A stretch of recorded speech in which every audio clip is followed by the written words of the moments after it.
en estas mujeres y niñas que presentan el síndrome de Turner, como pueden ser la talla baja, la implantación baja de las orejas, el cuello corto, el cúbito valgo, pueden haber nevus, corto metacarpiano corto, malformaciones cardíacas, renales, la digenesia gonadal. No siempre se presentan todos en forma completa en todas las pacientes.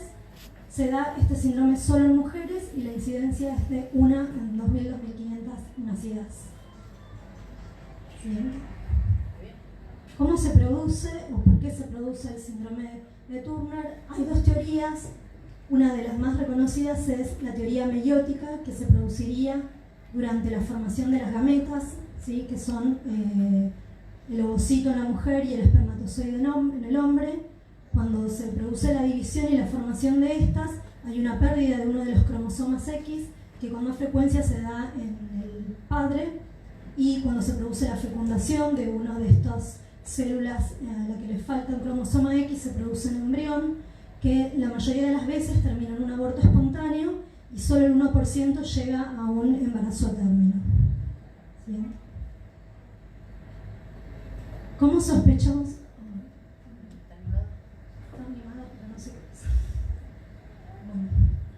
Estaba animada, se taparon algunas de las fotos, pero bueno, ¿cómo sospechamos el síndrome de Turner? A lo largo de la vida vamos a ver, podemos ver diferentes manifestaciones.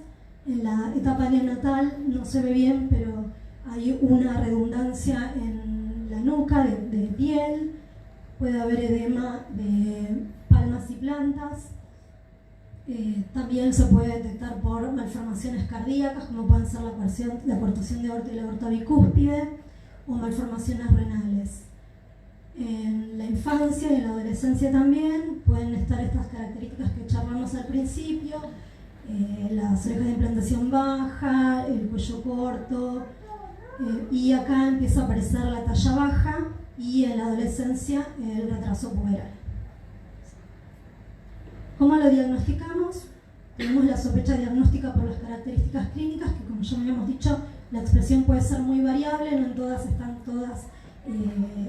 toda la expresión clínica, y lo confirmamos a través del cariotipo, que esto es un análisis de sangre donde se estudian los cromosomas. El cariotipo más frecuente, que se da en 40-50% de los casos, es el 45X, donde falta un cromosoma X completo. ¿Sí? Pero también hay otras variantes, como pueden ser la ausencia parcial de una porción del cromosoma.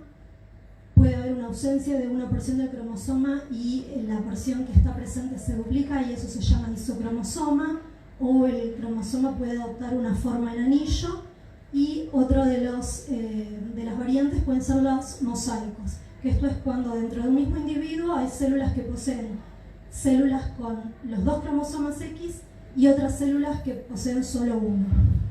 Además, puede existir la presencia de porción del cromosoma Y, que esto es durante la formación de las gametas, que puede haber un entrecruzamiento, que esto se da hasta el 8-12% de los casos. ¿Sí? ¿Y por qué es importante la detección de este material del I? Porque su presencia se asocia a un mayor riesgo de gonadoblastoma o digerminoma, que esto es un tumor que se produce en las gónadas. Se pueden producir tanto hasta el cromosoma entero, o si hay una porción de él, en el 30% de los casos, y por eso hacemos el screening del SRI, que es un marcador del cromosoma X. También se pueden hacer búsqueda de otros marcadores, como el TCPI, que están más cerca del centrómero, y en caso de detectarse, lo que se recomienda es la gonadectomía profiláctica, que es sacar estos ovarios, porque pueden tener el riesgo de generar malignidad. ¿Cómo es el patrón de crecimiento en estas niñas? Si pueden ver, están las líneas punteadas y las líneas llenas, donde se ven cómo pueden crecer las niñas con síndrome de Turner en Argentina, y en gris están las niñas sin síndrome de Turner. Hay una superposición entre las niñas más altas con síndrome de Turner y las niñas más bajas sin el síndrome. Ya desde el nacimiento pueden presentarse con bajo peso, pueden ser pequeñas paradas gestacional, cortada, recién hacia los 3-4 años se puede ver un retraso en la velocidad de crecimiento. En el periodo puberal, entre los 11 y los 12, podemos ver la falta del estirón puberal, y estas niñas logran unas tallas sin tratamiento con hormona de crecimiento que van a ser 15 a 20 centímetros más bajas que su talla objetivo genética, con una talla media para la población con síndrome de Turner, que es alrededor de 1,38 m.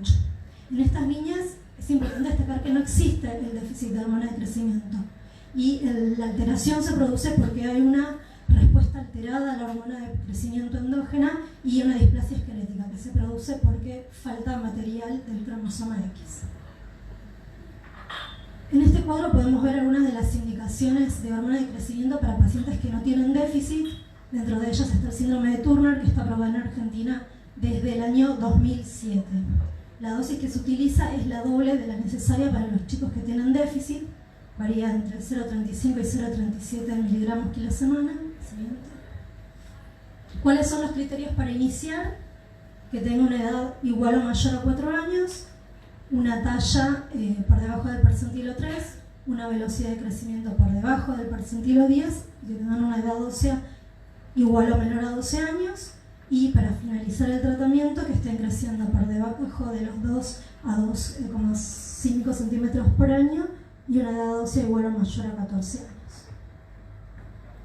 Esto, bueno, ya lo conocen, es como en la administración, que es subcutánea, hay distintos dispositivos, la mayoría son con forma de lapicera, se aplica en forma nocturna, están los sitios de aplicación y los controles que ya los había mencionado la doctora Hernández, que son velocidad de crecimiento y algunos laboratorios como son el IGF-1 para ver si tenemos que suspender o modificar la dosis de la medicación, y el control metabólico con glucemia, insulina y hemoglobina glicosilada.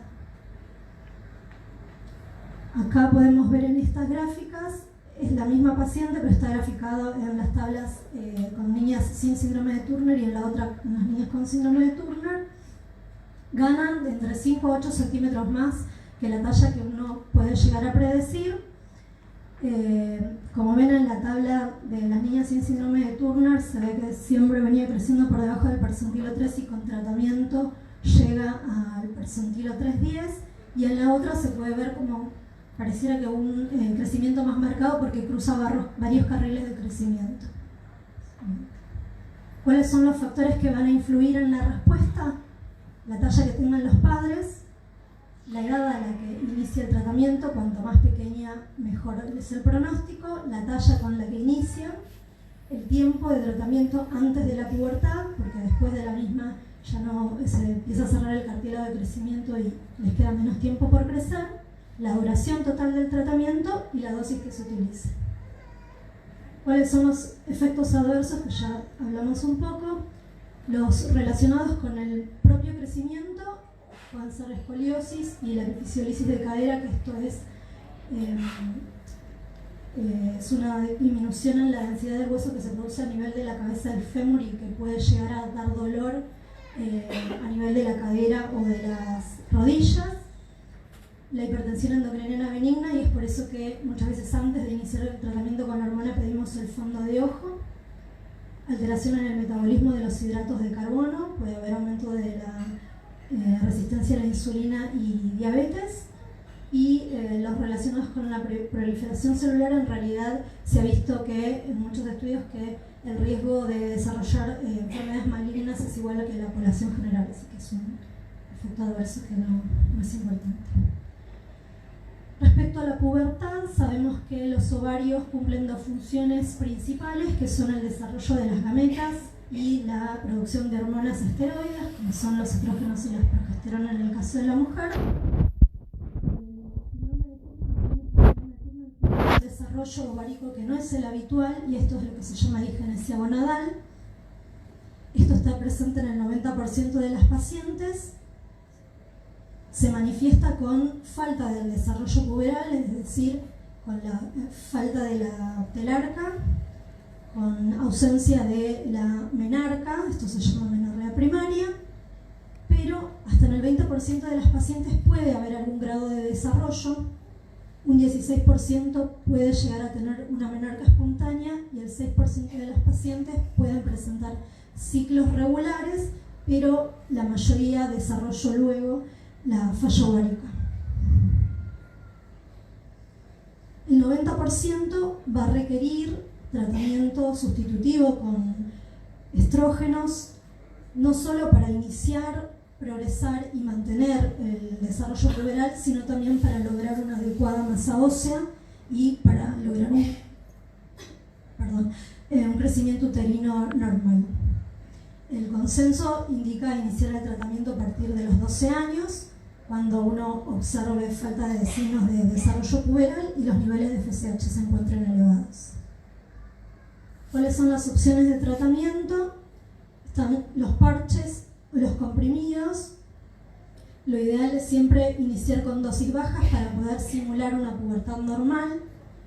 Se produce un aumento progresivo en las dosis que va entre los 2 o 3 años, y cuando se cumple este periodo o antes, si se produce un sangrado menstrual, se agregan los progestágenos, que hay distintos esquemas, se pueden dar de entre 10 a 14 días y, como ven abajo, pueden darse en forma continua. Estrógenos el primer ciclo hasta el día 14, luego estrógenos y progestágenos.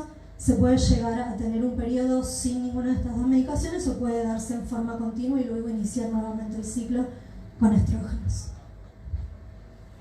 Respecto a la fertilidad, se pueden llegar a producir embarazos espontáneos solo en el 2 o 5% de los casos.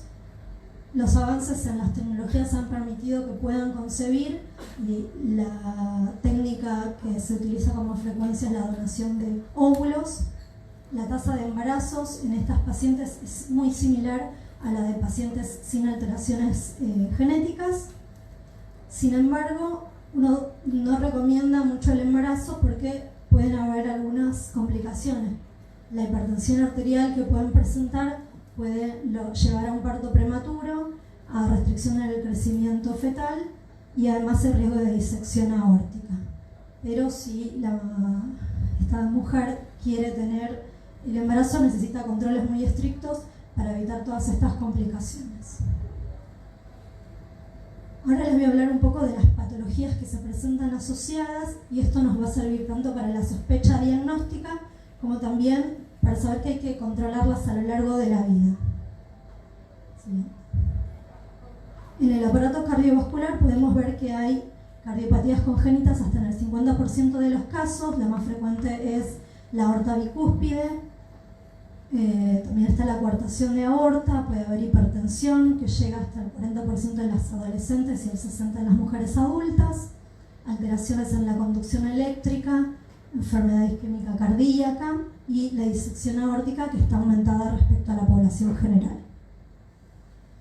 Respecto a la disección aórtica, esto se produce porque la pared interna del vaso se daña y se comienza a acumular sangre por detrás de esta pared, lo que hace que la aorta se dilate y haya riesgo de ruptura.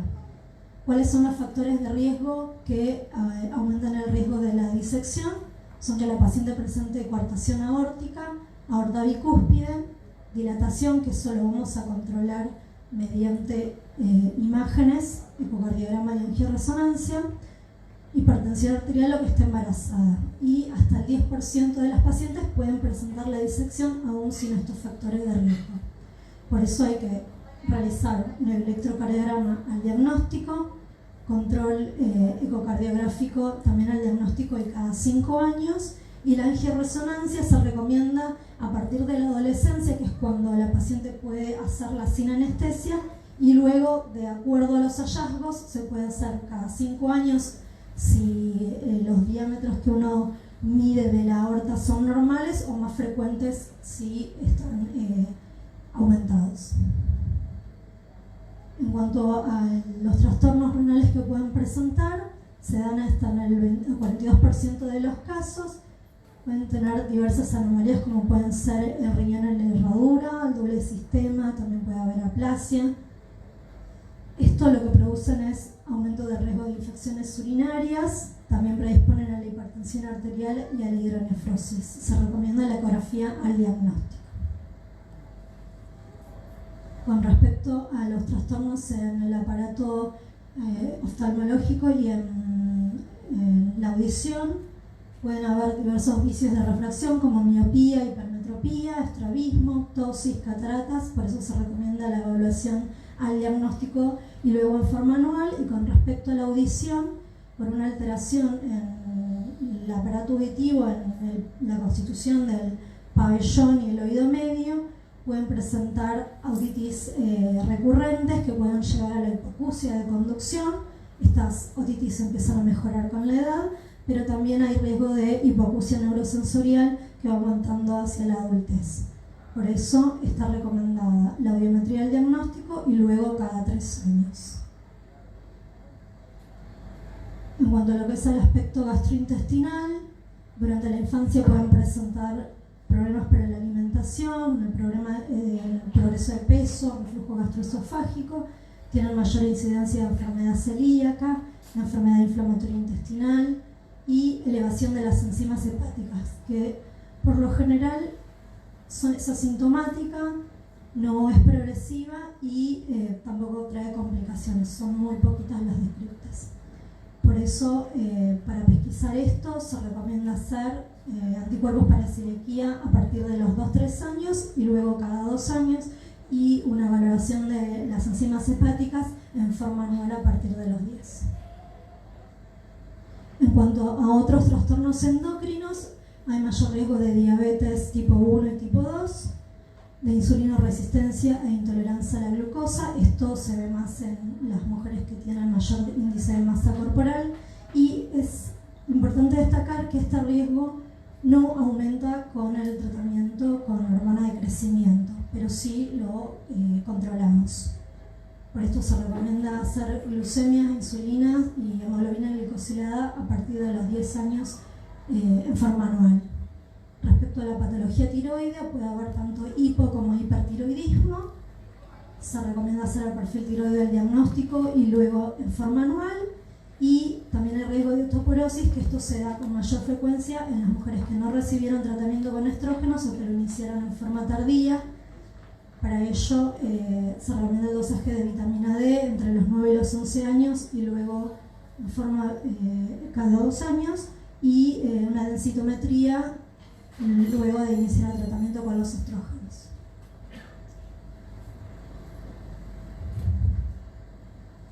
Con respecto al neurodesarrollo, la inteligencia suele ser normal, pero pueden existir problemas en el aprendizaje, sobre todo en áreas no verbales, dificultades en las matemáticas y en la organización visoespacial, también en algunas funciones ejecutivas, como pueden ser la memoria de trabajo, alteraciones para mantener la atención, la flexibilidad cognitiva. Hasta un 10% pueden llegar a tener retraso madurativo, y esto se asocia más con determinadas variantes del cariotipo, como pueden ser que existan marcadores del X o cromosoma X en anillo, y también puede existir alguna dificultad para la comunicación no verbal, para entender el lenguaje corporal y las expresiones faciales, y también para la interacción, y esto está más relacionado a la baja autoestima o la inmadurez afectiva que pueden presentar. Esto no se ve muy bien, pero bueno, es un resumen de los controles que deberían de tener las pacientes, que ya igual lo fui nombrando. Y siguiente, para finalizar, el síndrome de Turner puede cursar con un espectro variable de características clínicas, siendo la talla baja y el retraso puberal las más frecuentes. Debido a que se trata de una alteración genética, no tiene cura, pero sí hay distintos tratamientos disponibles para las condiciones que se pueden presentar. Las niñas con síndrome de Turner pueden tener una vida normal, sin embargo requieren un seguimiento multidisciplinario a lo largo de su vida para detectar en forma precoz y tratar en forma oportuna las patologías que pueden comenzar a aparecer por este síndrome. Muchas gracias.